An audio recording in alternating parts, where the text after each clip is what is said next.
Artículo 21. Unidades de información. 1. Las administraciones públicas incluidas en el ámbito de aplicación de este título establecerán sistemas para integrar la gestión de solicitudes de información de los ciudadanos en el funcionamiento de su organización interna. 2. En el ámbito de la Administración General del Estado existirán unidades especializadas que tendrán las siguientes funciones. A. Recabar y difundir la información a la que se refiere el capítulo 2 del título primero de esta ley. B. Recibir y dar tramitación a las solicitudes de acceso a la información. C. Realizar los trámites internos necesarios para dar acceso a la información solicitada. D. Realizar el seguimiento y control de la correcta tramitación de las solicitudes de acceso a la información. E. Llevar un registro de las solicitudes de acceso a la información. F. Asegurar la disponibilidad en la respectiva página web o sede electrónica de la información cuyo acceso se solicita con más frecuencia. G. Mantener actualizado un mapa de contenidos en el que queden identificados los distintos tipos de información que obren poder del órgano. H. Todas aquellas que sean necesarias para asegurar una correcta aplicación de las disposiciones de esta ley. 3.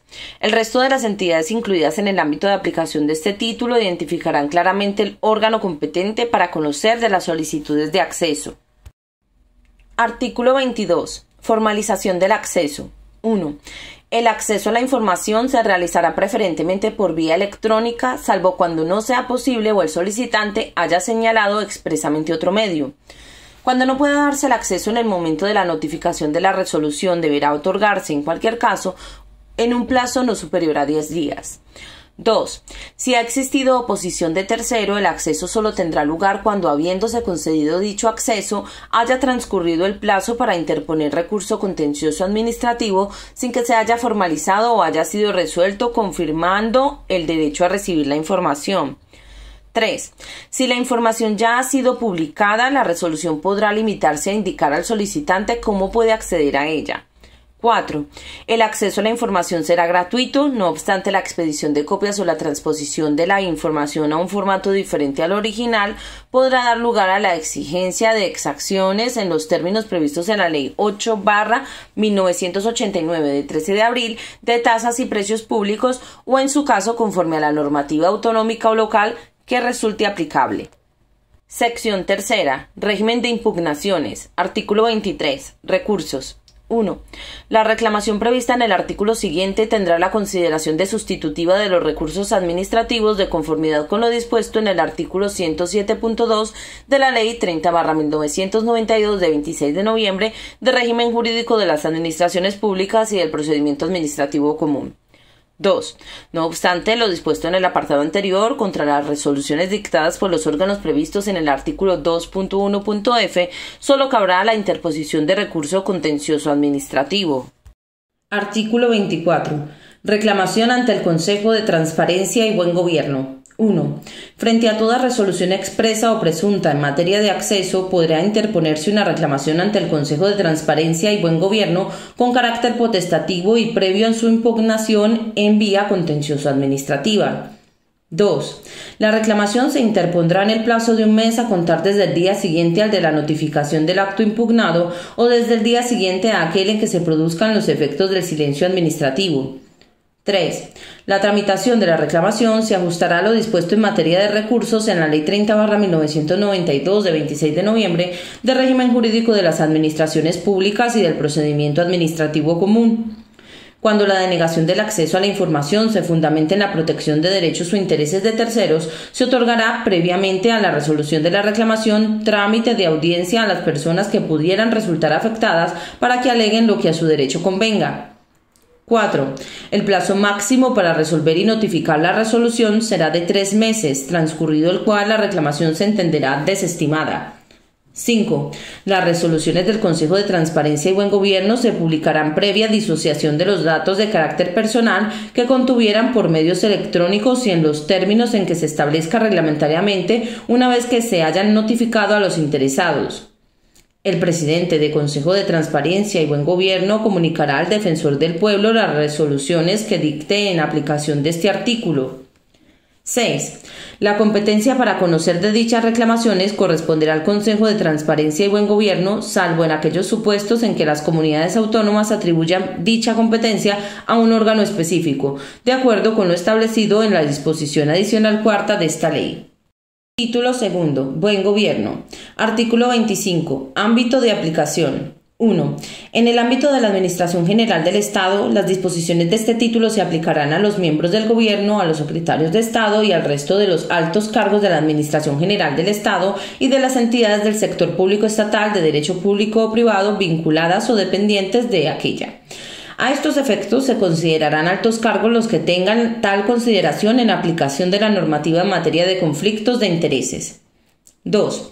Este título será de aplicación a los altos cargos o asimilados que, de acuerdo con la normativa autonómica o local que sea de aplicación, tengan tal consideración, incluidos los miembros de las juntas de gobierno de las entidades locales.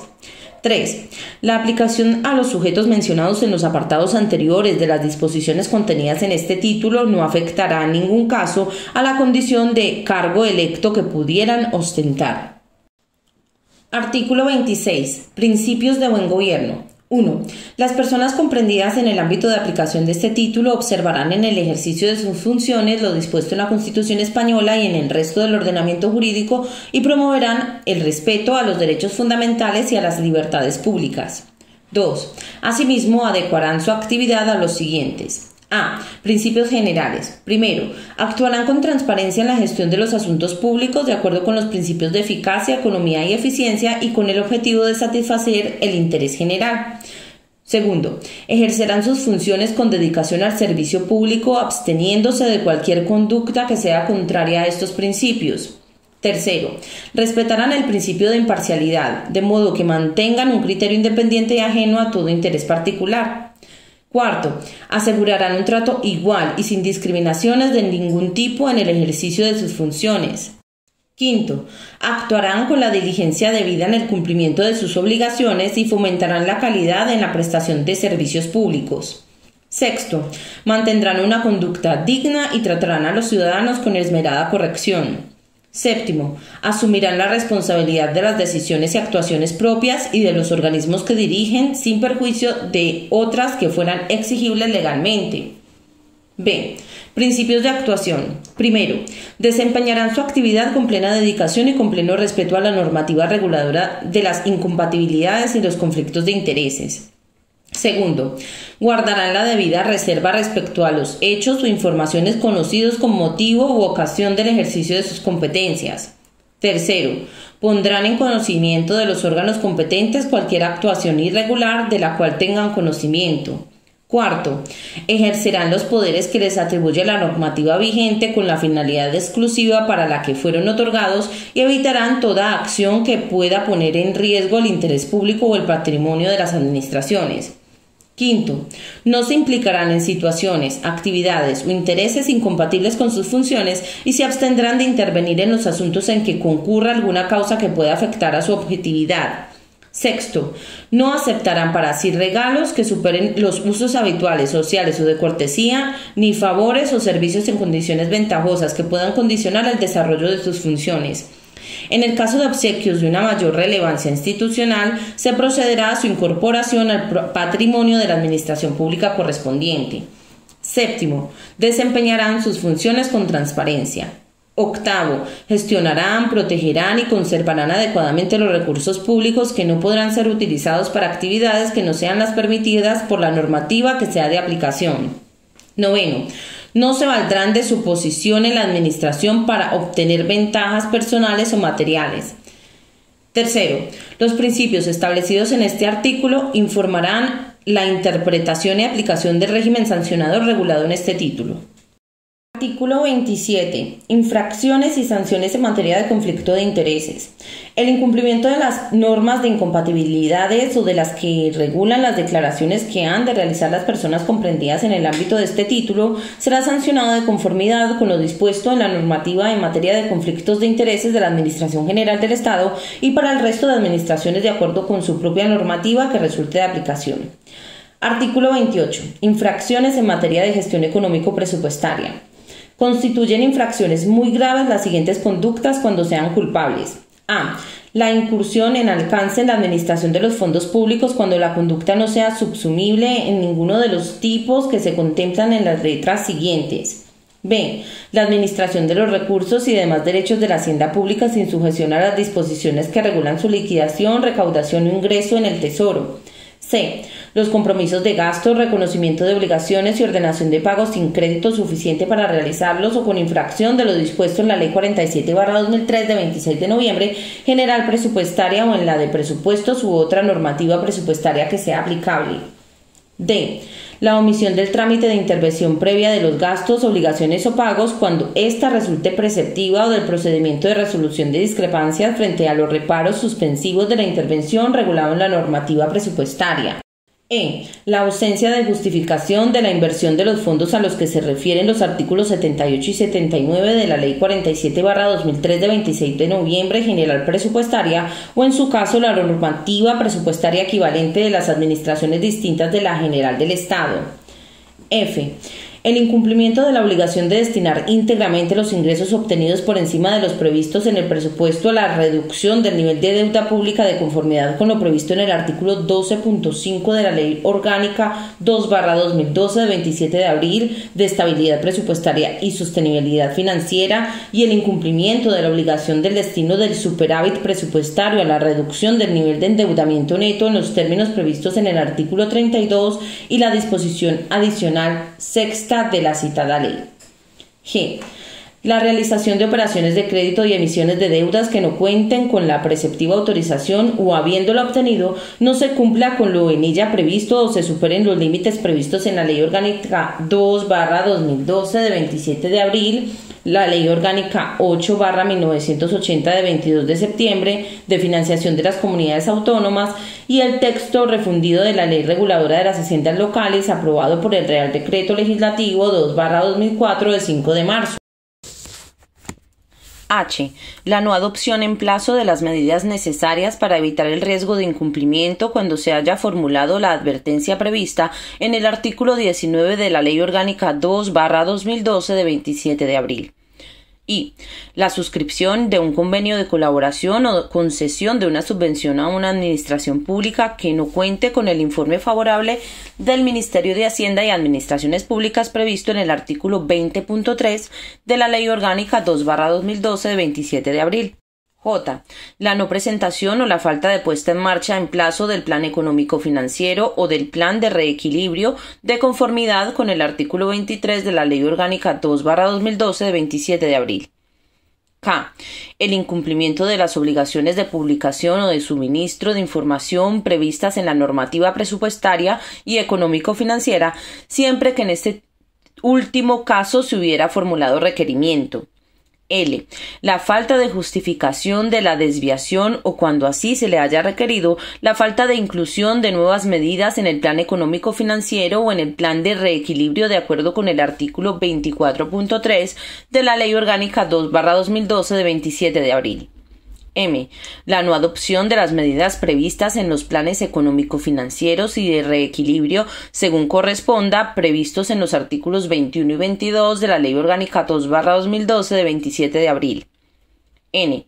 La no adopción en el plazo previsto del acuerdo de no disponibilidad al que se refieren los artículos 20.5a y 25 de la Ley Orgánica 2/2012 de 27 de abril, así como la no constitución del depósito previsto en el citado artículo 25 de la misma ley cuando así se haya solicitado. Ñ. La no adopción de un acuerdo de no disponibilidad, la no constitución del depósito que se hubiere solicitado o la falta de ejecución de las medidas propuestas por la comisión de expertos cuando se hubiere formulado el requerimiento del gobierno previsto en el artículo 26.1 de la Ley Orgánica 2/2012 de 27 de abril. O. El incumplimiento de las instrucciones dadas por el Gobierno para ejecutar las medidas previstas en el artículo 26.1 de la Ley Orgánica 2/2012 de 27 de abril. P. El incumplimiento de la obligación de rendir cuenta regulada en el artículo 137 de la Ley 47/2003 de 26 de noviembre general presupuestaria u otra normativa presupuestaria que sea aplicable. Artículo 29. Infracciones disciplinarias. 1. Son infracciones muy graves. A. El incumplimiento del deber de respeto a la Constitución y a los respectivos estatutos de autonomía de las comunidades autónomas y ciudades de Ceuta y Melilla en el ejercicio de sus funciones. B. Toda actuación que suponga discriminación por razón de origen racial o étnico, religión o convicciones, discapacidad, edad u orientación sexual, lengua, opinión, lugar de nacimiento o vecindad, sexo o cualquier otra condición o circunstancia personal o social, así como el acoso por razón de origen racial o étnico, religión o convicciones, discapacidad, edad u orientación sexual y el acoso moral, sexual y por razón de sexo. C. La adopción de acuerdos manifiestamente ilegales que causen perjuicio grave a la administración o a los ciudadanos. D. La publicación o utilización indebida de la documentación o información a que tengan o hayan tenido acceso por razón de su cargo o función. E. La negligencia en la custodia de secretos oficiales declarados así por ley o clasificados como tales, que sea causa de su publicación o que provoque su difusión o conocimiento indebido. F. El notorio incumplimiento de las funciones esenciales inherentes al puesto de trabajo o funciones encomendadas. G. La violación de la imparcialidad utilizando las facultades atribuidas para influir en procesos electorales de cualquier naturaleza y ámbito. I. La obstaculización al ejercicio de las libertades públicas y derechos sindicales. J. La realización de actos encaminados a coartar el libre ejercicio del derecho de huelga. K. El acoso laboral. L. La comisión de una infracción grave cuando el autor hubiera sido sancionado por 2 infracciones graves a lo largo del año anterior contra las que no quepa recurso en la vía administrativa. 2. Son infracciones graves. A. El abuso de autoridad en el ejercicio del cargo. B. La intervención en un procedimiento administrativo cuando se dé alguna de las causas de abstención legalmente señaladas. C. La emisión de informes y la adopción de acuerdos manifiestamente ilegales cuando causen perjuicio a la administración o a los ciudadanos y no constituyan infracción muy grave. D. No guardar el debido sigilo respecto a los asuntos que se conozcan por razón del cargo cuando causen perjuicio a la administración o se utilice en provecho propio. E. El incumplimiento de los plazos u otras disposiciones de procedimiento en materia de incompatibilidades cuando no suponga el mantenimiento de una situación de incompatibilidad. F. La comisión de una infracción leve cuando el autor hubiera sido sancionado por 2 infracciones leves a lo largo del año anterior contra los que no quepa recurso en la vía administrativa. 3. Son infracciones leves. A. La incorrección con los superiores, compañeros o subordinados. B. El descuido o negligencia en el ejercicio de sus funciones y el incumplimiento de los principios de actuación en el artículo 26.2.b cuando ello no constituye infracción grave o muy grave o la conducta no se encuentre tipificada en otra norma.